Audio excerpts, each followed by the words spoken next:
Oh, is that right? Well, I sure hope somebody picks up that phone. Because I f***ing called it! No, no, no, no.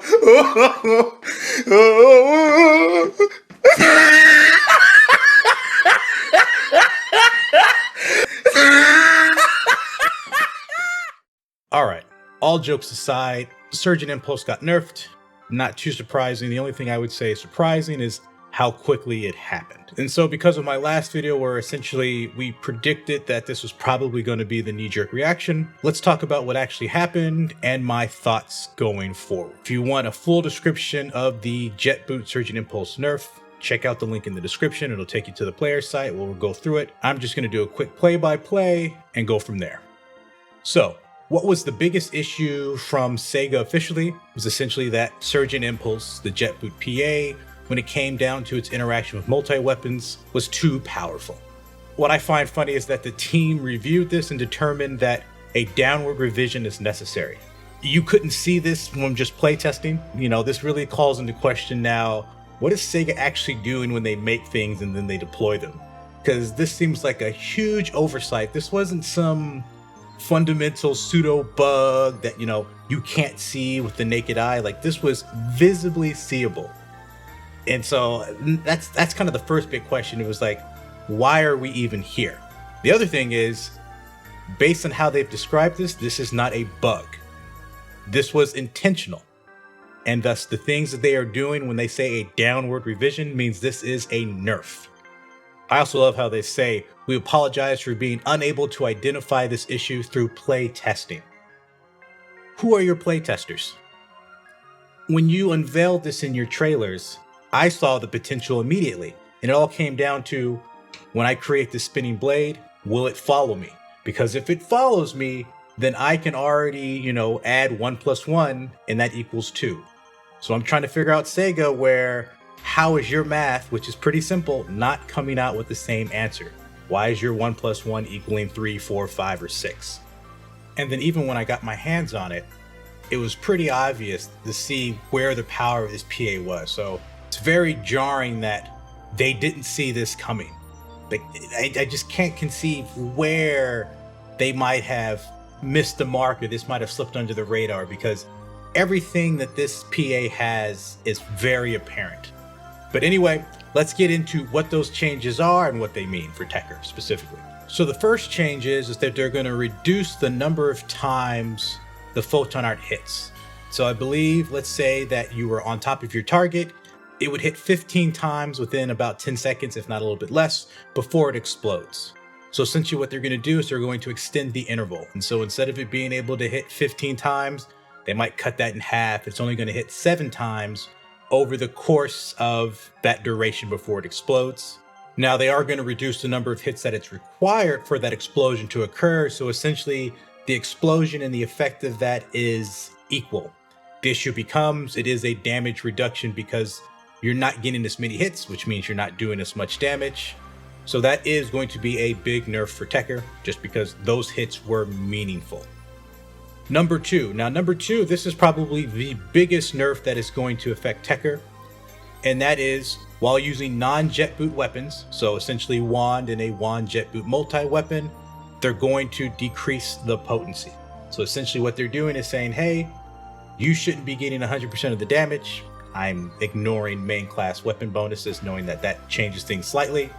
Now it's probably going to go back to what Whirlwind Double Saber was doing, to where when you had Whirlwind up with Double Saber, it was doing 100% of its damage. When you switched to another weapon in the multi-weapon, that now reduced to 25% of that damage. What will jet boot intensity be? Could it be 25%? Probably. 50%? Either way, that is substantially the biggest impact that Techter is going to feel, essentially making this photon art useless. And I'll get into that in a little bit, but let's go over the third point of what they're changing. And the third thing that it does is it no longer affects the elemental mechanics or the gimmicks such as Bardablot, Zondiclad, Zangale, Grant's Glitter, Megatsphere. This one isn't a big issue for Techter other than, let's say, Bardablot and Megatsphere, because in order for Surging Impulse to work, you've got to be very, very close. And when it comes to casting techniques, Techter does not have the kit to be safe when casting techniques close range. So I would say this is more of an overall balance mechanic for even for Bouncer as well, but I think the other changes are going to be better for Bouncer in general, but also to produce things like, prevent things like Force from being able to use Rod Guard at close range and stacking Elemental Bullet and this. I know there's a lot of people that didn't think that Surging Impulse was great for Force because it required you to be close range, but when you look at Force's kit holistically, you really shouldn't be playing long range at all. So when I see forces that are kiting and playing long range, as this is PSO2 Classic, it's not really where you should be because of how powerful Rod Guard is. It's probably the easiest guard to pull off next to Partisan, but of course the benefits that you get from Rod Guard are just massive. You can cancel it, you can charge techniques, cancel that technique, hold the charge, so on and so forth, Rod Guard repeatedly. And so I think that's probably going to be the biggest hit is from Force. Because if you're using Zondiclad, if you're using Zangel, and if you're using Grants, and Grants is just kind of weak in general, as a Techer, you're not really going to have that many opportunities to cast without getting yourself hit or putting yourself in big danger. Still, it's a nerf, but that one I'm not too upset about. If I was thinking about how would I reduce the power of Surging Impulse for other classes, I definitely would have gotten rid of that and been like, that doesn't really hurt Techer that much. All in all, like my previous video kind of predicted, if Sega was going to have that knee-jerk reaction, this essentially sets Techter back to zero. And I wouldn't blame any Techer player right now if they just dropped the class, because let's be honest, compound techniques with Techer, that's not pushing the needle. That's not moving anything. If anything, go back to your S-attack units and go Te+Fi, use Knuckles. Now, who is to blame for this? Well, ultimately, Sega's to blame for this because she didn't catch this when literally in the first 5 seconds of using this skill, anybody kind of knew what was going on, don't understand how their playtesting process is going about, because Techer and Juan is a unpopular class or unpopular weapon. They're actually not playtesting with different weapons. They literally probably just said, hey, this is a Bouncer PA. Let's play test this with Bouncer and see how it goes. It is another issue that I don't want to get into, but it calls into question of what in the world were they thinking with multi-weapon? Because it doesn't seem that they were actually thinking about multi-weapon when it comes to different classes using different combinations. They were just kind of thinking of multi-weapon as a concept in of itself. Other than that, I think really, even though Techer uses Surging Impulse more, I don't want to say that we are the reason why this got nerfed. Ultimately, I'm still going to put this on Force. Essentially, Force could benefit from all of the three things that they're changing, making them very, very, very powerful. I also do want to call out that another class that was causing problems to some degree was actually Bouncer in of itself.